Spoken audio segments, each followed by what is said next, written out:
Os antropólogos têm uma memória tão curta quanto os profissionais de qualquer outra disciplina e estão propensos a despender muito esforço tateando na direção de conclusões já elaboradas pelos seus predecessores, com uma prosa incomparável há muito tempo. Prefácio da edição de 1986 do livro Evolução e Vida Social, de Tim Ingold.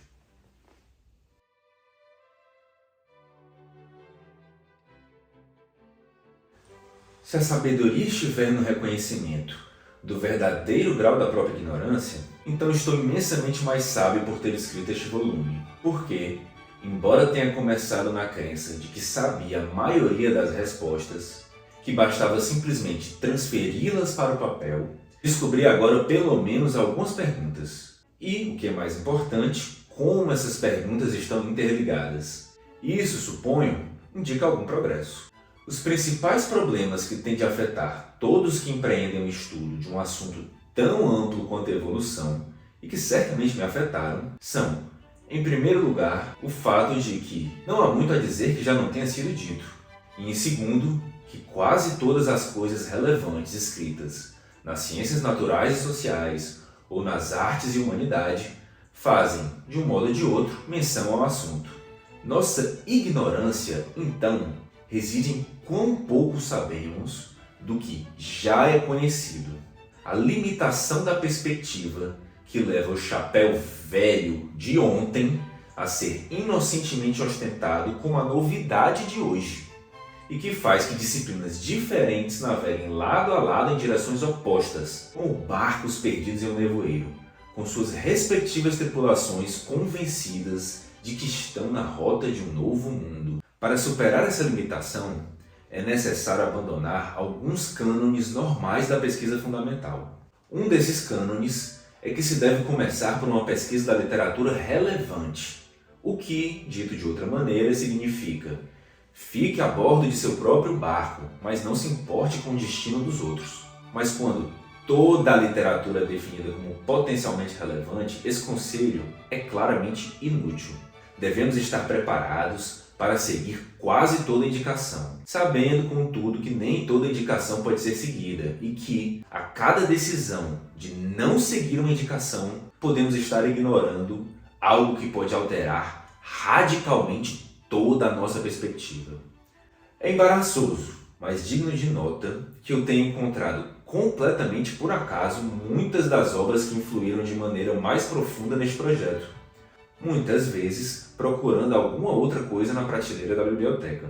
Isso diz muito sobre o papel do serendipismo no conhecimento, mas não tranquiliza por inteiro aqueles que gostariam de ter certeza de que, ao realizar sua pesquisa, não deixaram nenhuma pedra não virada. Com efeito, a concepção de fileiras de livros não lidos e muitas vezes ilegíveis, todos os quais podem justamente conter alguma revelação fundamental, já é agonia suficiente. E o pensamento de que a própria pessoa possa cedo ou tarde entrar na fila é mais ainda. Um segundo cânone da pesquisa que teve de ser abandonado é aquele que exige familiaridade direta com todos os trabalhos mais recentes do campo. Cinicamente, pode-se dizer que o modo de estar um passo à frente de todos os outros consiste em voltar e reler os trabalhos daqueles que estavam escrevendo num período imediatamente posterior àquele que eruditos modernos estão atualmente, e de modo inconsciente, recapitulando. Os antropólogos têm uma memória tão curta quanto os profissionais de qualquer outra disciplina, e estão propensos a despender muito esforço tateando na direção de conclusões já elaboradas pelos seus predecessores, com uma prosa incomparável há muito tempo. Por essa razão, considerei tão importante olhar de perto o que esses autores anteriores de fato disseram quanto a acompanhar as últimas tendências.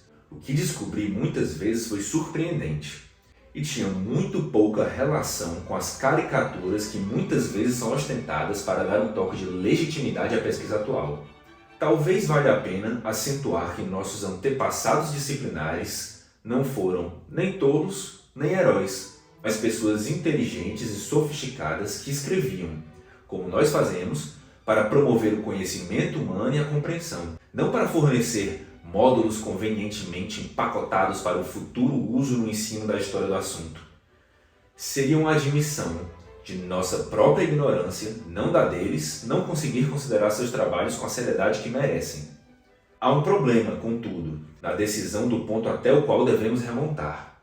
Todo predecessor tem predecessores, e os problemas de que nos ocupamos são intemporais. Produzi aqui um trabalho da espécie que meus colegas antropólogos estão acostumados a chamar de teoria sem substância, querendo dizer com isso o tipo de livro que desaprovam completamente. Não creio que sejam necessárias desculpas pela teoria. Uma ciência do homem que deixa de abordar as questões mais fundamentais acerca da condição humana, contentando-se com a análise sempre mais profunda de situações etnográficas específicas, na qual as pessoas geralmente desaparecem por trás de um labirinto de símbolos, é um exercício estéril e voltado para si mesmo. Li muitos textos de cientistas eminentes e respeitados que me pareceram quase lunáticos, ou pelo menos claramente tolos. Embora eu tenha feito o possível para manter-me do outro lado, haverá certamente aqueles que quererão colocar o que tenho a dizer na mesma categoria. Esse é um risco que simplesmente temos de correr se quisermos fazer exercícios de imaginação. O curso seguro é sempre permanecer ignorante. Mas ninguém, graças a Deus, se debruça sobre mim enquanto escrevo, dizendo o que devo pensar, me ameaçando com a danação e a tortura física caso eu use uma palavra errada. Por essa liberdade conquistada com dificuldade pelos nossos antepassados intelectuais e ainda objeto da luta de muitos contemporâneos eminentes, podemos de fato ser gratos. Em uma época dedicada à geração de fatos, na qual o trabalho intelectual é equiparado à produção industrial, nada é mais necessário do que a compreensão e a síntese ponderadas.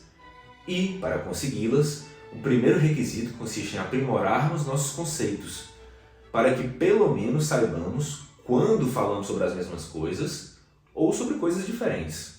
Contudo, insisto que os verdadeiros enigmas intelectuais nunca podem ser resolvidos por um belo torneio verbal. Nem pode sua solução ser confirmada apenas pela citação frequente. Encarar sem medo contradições quando aparecem, em vez de contorná-las ou fazer do paradoxo uma virtude, é o melhor caminho para discernimentos teóricos inovadores. Tendo isso em vista, tentei escrever o mais clara e precisamente possível, na esperança de que os outros entendam em vez de simplesmente repetirem o que tenho a dizer. Não foi fácil. Houve momentos de euforia, em que tudo parecia revelado, como quando os céus se abrem em um dia claro, seguidos de perto por sensações de desespero quando as nuvens se aproximam novamente. Para nossa irritação, a concepção total tende a evaporar, como um sonho ao acordar, tão logo a caneta é posta no papel. Só uma fração dela vem a ser recuperada. Bem, esse livro, Evolução e Vida Social, ele é um ponto de virada na carreira do Ingold, né? Ele tinha uma experiência de trabalho de campo com o Sami, que é um povo tradicional da Lapônia, ali no norte da Escandinávia. Mas aqui ele resolve se aventurar então num trabalho de maior corpo teórico, né? Numa crítica filosófica e historiográfica do conceito de evolução. E esse prefácio ele traz assim um relato que eu acho muito honesto, sincero e bastante intimista, né, daquilo que é o drama individual do pesquisador, principalmente quando se vai pesquisar sobre um assunto tão amplo quanto é a evolução. Então ele passa por temas como qual é a posição que a gente tem que ter frente à infinitude de caminhos que a gente pode tomar numa pesquisa, infinitude de referências, né? Qual que deve ser a nossa relação com os antepassados, né? Porque ele vai fazer uma crítica que há quem diga que pode ser feita hoje, inclusive, né? Há um excesso de soberba da ciência contemporânea, não reconhecer os feitos dos antepassados, em às vezes acabar reproduzindo e caindo de novo em problemas teóricos que já foram muito discutidos, né? E acima de tudo ele também vai fazer uma crítica à produção de fatos em escala industrial, né? A ciência como aquilo que as ciências humanas ou as humanidades como algo que se recusa a pensar teoricamente. Ele vai fazer uma defesa das produções teóricas, né? do pensar sobre questões mais amplas daquilo que é ser humano, sobre as condições mais gerais daquilo que é ser humano. Mas sempre nessa postura de colocar em xeque aquilo que talvez seja o principal drama do pesquisador, que é o fato de que completar o conhecimento, passar por todas as referências é sempre impossível, né? É necessário fazer escolhas, é necessário tomar alguns caminhos, e tomar um caminho implica perder alguns outros.